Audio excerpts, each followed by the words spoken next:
चाहे जीवन में पूजा जितनी भी कर लो, चाहे जितनी भी जीवन के अंदर में अगरबत्तियां देखा लें, चाहे जितनी भी जीवन के अंदर में धन धाम में घूम ले, मगर एक चीज जाने बगैर आपका जीवन अधूरा है।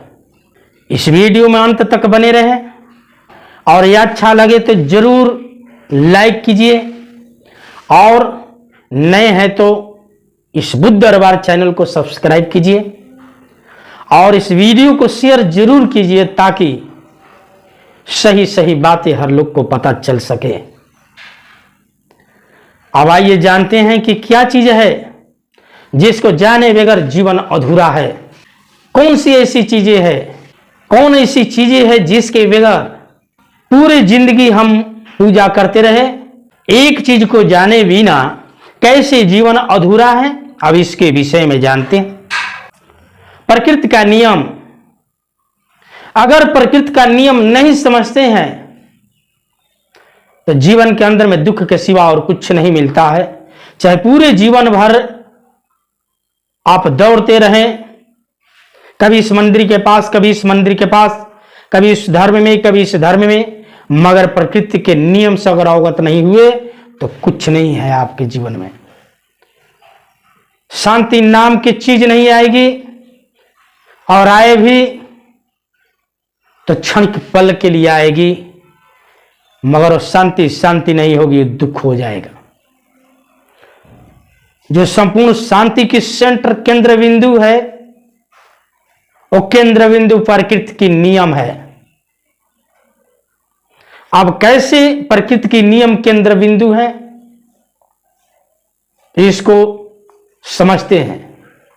इस संसार के अंदर में संपूर्ण प्राणी, जितने भी प्राणी है, उस संपूर्ण प्राणी के लिए ये चार महाभूत जीवन जो है, ये चार महाभूत के ऊपर ये जीवन खड़ा है। पहला हवा है, दूसरा पृथ्वी है और तीसरा अग्नि है, चौथा पानी है। इसी को चार महाभूत के साथ साथ में भगवान बुद्ध कहे हैं कि यही देवता है।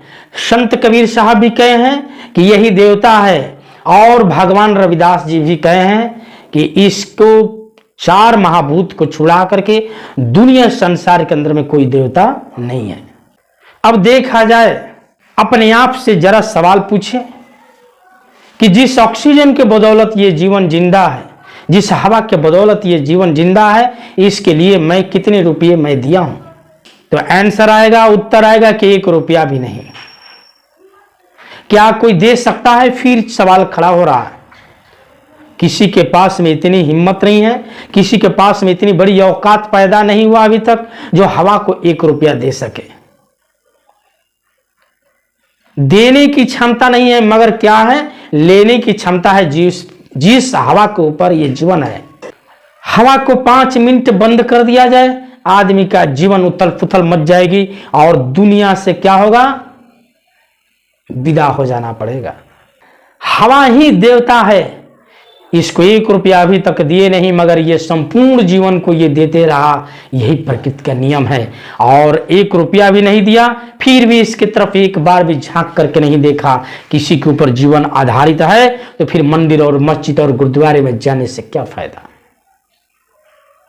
इसी चीज को तथागत बुद्ध कहे, संत रविदास, भगवान रविदास जी ने ये लोग देखे कि नहीं, जीवन का मूल आधार जो है ये प्रकृति का नियम है और प्रकृति के नियम से जिसका जीवन जुड़ा उसी का जीवन स्वतंत्र हुआ, उसी का जीवन शांतिमय हुआ। कब तक ईश्वर के ऊपर दोष को मरते रहोगे और पानी में रहकर पानी को ही खोजते रहोगे? जिसके आधार पर जिंदा है, जिसके आधार पर ये जीवन चल रहा है, उसको एक बार भी याद नहीं करते हैं, मगर 365 दिन के अंदर में पता चल रहा है कि पर्व त्योहार करते करते ये जीवन थक जाता है। 365 दिन के अंदर में लगभग देखा जाए तो हर सप्ताह में 1-2 पर्व पड़ता है, त्योहारें पड़ती है, उसके पीछे पड़े हुए हैं और जीवन को गला रहे हैं और शांति के लिए दरिद्र बने हुए हैं, मगर अभी तक शांति आया नहीं। इसलिए प्रकृति के नियम के बिना जीवन अधूरा है। दूसरा अग्नि है, ये देवता है। घर के अंदर में आग लग जाए, ये दूसरे मर्तबा ये किसी ने नहीं कहेगा कि ये मेरे को अग्नि नहीं चाहिए, खाना बनाने के समय में जरूर अग्नि चाहिए। ये देता है, देता है, देवता है।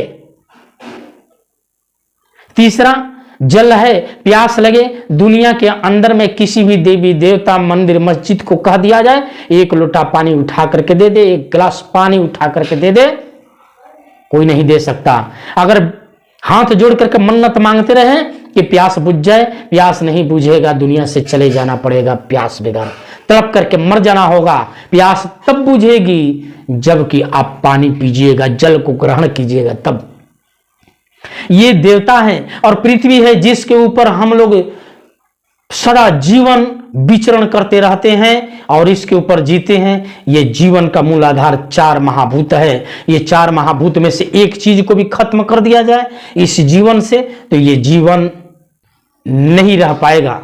इसलिए प्रकृति के नियम को छोड़ करके और धर्म में मठ मंदिर मस्जिद पूछ पकड़े हैं, जो दरवाजे पर सिजदा दे रहे हैं, यही हमारे भूल है। इसलिए भगवान रविदास जी कहे हैं मस्जिद से कुछ घिन नाही, मंदिर से नाही प्यार, और दोनों मह अल्लाह राम नहीं, कह रविदास चमार। अर्थात न मंदिर में राम है और ना ही मस्जिद में अल्लाह है, ये कहीं कुछ नहीं है।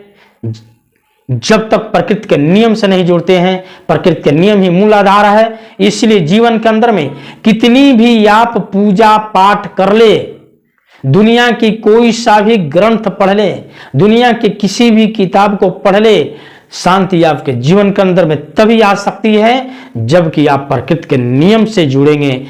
इसी चीज को भगवान बुद्ध कहे हैं कि धम्मं शरणं गच्छामि। आप धम्म के शरण में रहें, आप प्रकृति के शरण में रहें तो जीवन सुखमय जीवन होगा और सदा सदा के लिए अच्छा जीवन रहेगा। प्रकृति के नियम से जुड़े। धन्यवाद। नमो बुद्धाय। जय भीम।